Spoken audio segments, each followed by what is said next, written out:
There is a terrifying truth that few dare to face: hatred, a feeling that may seem harmless when it simmers quietly within, can silently transform into destructive rage, leading to irreversible actions. Very few people ever recognize when someone is standing on the edge of that terrifying threshold.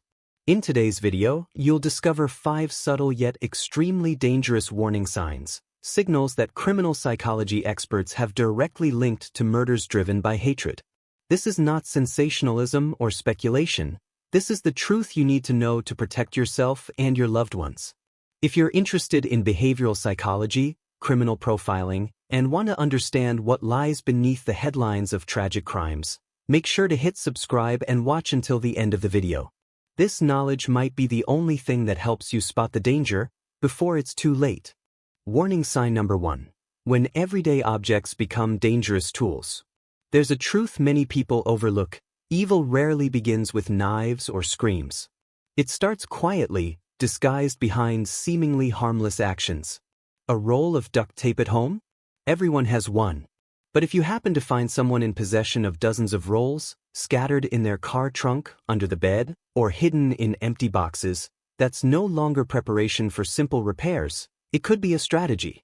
In many cases analyzed by criminal psychology experts, perpetrators of premeditated attacks often share one thing in common: they possess and stockpile restraint-related items, such as ropes, duct tape, chains, or even bed sheets already tied into knots.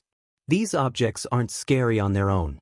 But when collected in unusual quantities, and especially when hidden deliberately, they become an unspoken confession of a dark plan taking shape. You see, the terrifying part isn't in the number of items, but in the way they're organized and stored, as if their owner is preparing for a specific scenario in their mind. According to an in-depth study of over 200 premeditated murder cases, more than 60% involved the prior use of restraint tools, and this is no coincidence. It reflects a deliberate psychological preparation, a cold step from thought to action. One particularly critical red flag you should never ignore is the online search for information related to restraint or controlling others. In several high-profile criminal cases, police found browser histories filled with search terms like non-rope restraint techniques, how to control a person without causing injury, or how to hide rope in a car without getting caught. This isn't mere curiosity, it's research, it's psychological training. If you notice these behaviors in someone, don't try to confront them directly. Don't attempt to ask questions or provoke them. They may have already formulated a plan and be ready to act. Instead, quietly maintain a safe distance, document every detail, and reach out to professionals, from domestic violence hotlines to psychological support units. Some warning signs cannot be ignored, and this is one of them. When you start feeling uneasy for no clear reason after an apparently harmless conversation, listen to that instinct. The best manipulators don't shout or throw punches right away. They begin with excessive concern, sharing horrifying scenarios under the guise of protection. You might not notice immediately, but the increasingly detailed violent stories, the unwanted images they send you, are not meant as warnings, but to observe you. Every fearful reaction you have is information. And every time you fail to set boundaries, they take another step forward. Like in Mimi's case, she thought her ex-boyfriend was just worried about her safety when he repeatedly talked about ways intruders could break into her apartment. But gradually, those warnings turned into detailed violent scenarios. Then she realized he wasn't protecting her but testing his own scenarios on her. This was no longer care. This was calculation. The manipulative psychology behind these behaviors isn't accidental. Every time they share sensitive content or brutal images, they are doing 2 things simultaneously: numbing your emotions and quietly testing your limits. It's a kind of psychological mapping, not to respect your safe zone but to find weaknesses within it. When they identify the red zones, places where you show fear but don't decisively pull away, they focus on exploiting exactly those points. The clear sign is not just in what they say but how they watch you while saying it. Manipulators often look directly into your eyes when describing violence, not to connect emotionally but to read your expressions. They notice every small movement: clenched fists, flickering eyes, faster breathing. They memorize everything. And if you try to avoid the topic, they'll bring it up again, sometimes after days, to see if you've weakened. What's frightening is that this behavior isn't random. It's programmed like a test, slow, cold, and repetitive. But you don't need to confront it head-on. What matters is to set clear, firm boundaries. I don't want to talk about that. Then watch. Someone who respects you will stop. A manipulator will try to twist or avoid your reaction, then repeat it later. If you feel drained, stressed, or find yourself being pulled into discussions you never wanted, trust that feeling. It's not weakness. It's your internal alarm system working perfectly. In situations like this, intuition is your most reliable friend. When someone starts sowing doubt between you and the people you once trusted, it's not simply insecurity, it's a strategy. And the danger lies in the fact that it rarely comes like a storm, but rather like a drizzle, persistent, subtle, yet relentless. A remark like, "I just want you to know, I noticed the way your friend looked at you the other day seemed off," might sound like concern at first. But repeated over and over in many situations, it makes you begin to wonder, do they really care about me? And over time, you turn to the one sowing doubt as if they are the only person on your side. That's when you start to fall into an invisible cage. This tactic is not accidental. It's programmed to break down the psychological pillars supporting you, piece by piece. When you start believing that family, friends, colleagues, everyone is insincere, you are pushed into a state of dependence.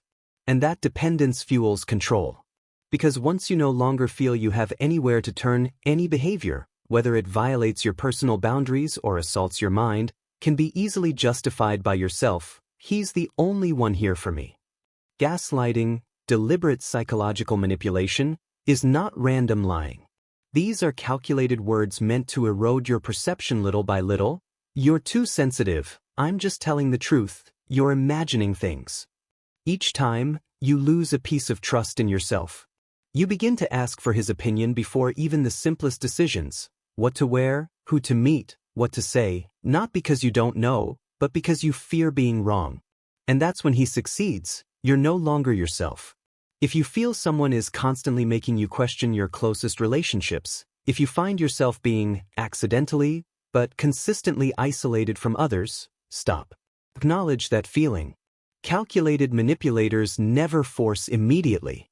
They gently touch the boundary, retreat if rejected, then come back stronger. They don't break down the door. They pull out nails from the doorframe one by one until it collapses, and you don't know why. Recognizing these early signs is not paranoia. It's survival instinct. You don't need proof to believe your unease. That feeling is the truth. And sometimes, the only thing needed to keep your freedom is to trust yourself, even when others say you're wrong. When someone repeatedly returns to conversations hinting at violence, especially methods of killing, it's not just a strange fascination, it may be a sign of a deep psychological fracture and intent. They are no longer merely exploring sensational topics but gradually using these discussions as a refuge for their own dark imaginations. What makes these conversations dangerous is that they often begin with a gentle, hypothetical tone. For example, suppose someone wanted to make someone else disappear without being detected, what would be the most effective way? These seemingly harmless words act like mental exercises where the speaker begins to simulate step by step, detail by detail, complication by complication, and the frightening part is they treat it like a tactical game. Repetition is key. Once they notice no one objects, or even if no one speaks out clearly, they start pushing the boundaries further. Initial talks about crime documentaries evolve into vivid accounts of murder methods. The imaginary stories begin to eerily resemble their real life, about a neighbor, a colleague, or even two. This is not harmless fantasy but a sign they are constructing a scenario, a mind map, in which you don't know you are the center. If you ever find yourself in such a situation, trust the discomfort you feel. That unease is not weakness but a natural warning system evolved since ancient times to detect potential danger. Listen to that feeling. No one should feel like they are walking on thin ice during an ordinary conversation. And if you sense someone is manipulating you to believe that only they are trustworthy, while simultaneously painting deadly, divisive, and fearful scenarios, then pause, step back, and reassess everything from a more objective perspective. This behavior is not a joke. It is a calculated process, starting with gentle psychological manipulation and escalating to strategic control tactics. Recognizing these subtle signs can not only save your sanity, but potentially save your life. None of us want to believe that someone we once called a friend, a family member, or even a lover could be nurturing such a dark inner world. But worse than realizing this is refusing to face the truth.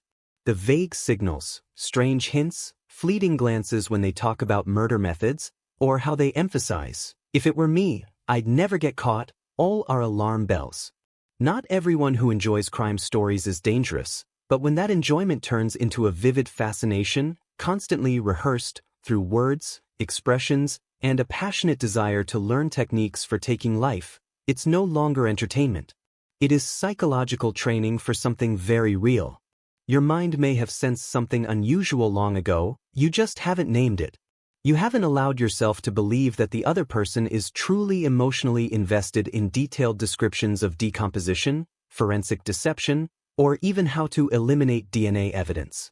They are not just joking around or playing as they often claim to defend themselves. They are testing boundaries. They are normalizing the language of violence in everyday life.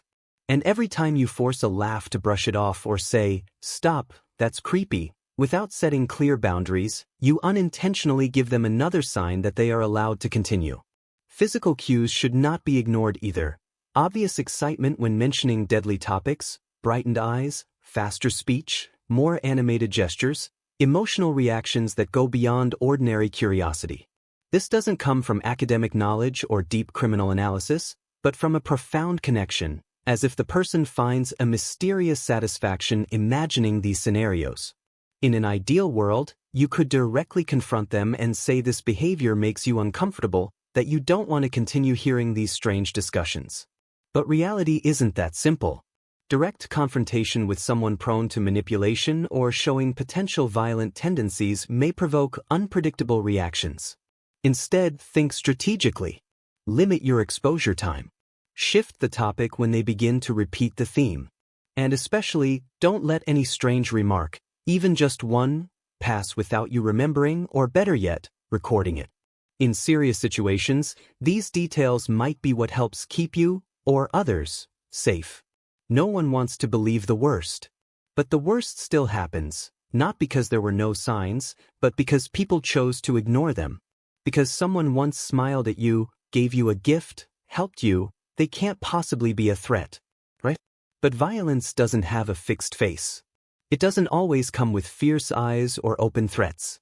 Sometimes, it hides behind false intimacy, polite smiles, and such constant presence that you feel guilty for keeping your distance. Now you can recognize the patterns. You know the signs, from fabricating isolated stories, to persistent obsessions with murder methods, to controlling digital communication, or attacking trust with subtle lies. These are not random behaviors. This is a strategy, whether unconscious or deliberate, to paralyze your ability to respond, make you doubt yourself, and ultimately become dependent. The best way to fight this strategy is not fear. It is knowledge. It is small but consistent actions, limiting time, keeping distance, protecting personal communication channels, and most importantly, not ignoring the "something's wrong" feeling inside you. It's not weakness. It is a warning system evolved to keep you alive. If you notice someone in your life showing these signs, don't stay silent. Make a plan. Seek psychological professionals or, in emergencies, authorities. Tragedies rarely happen suddenly.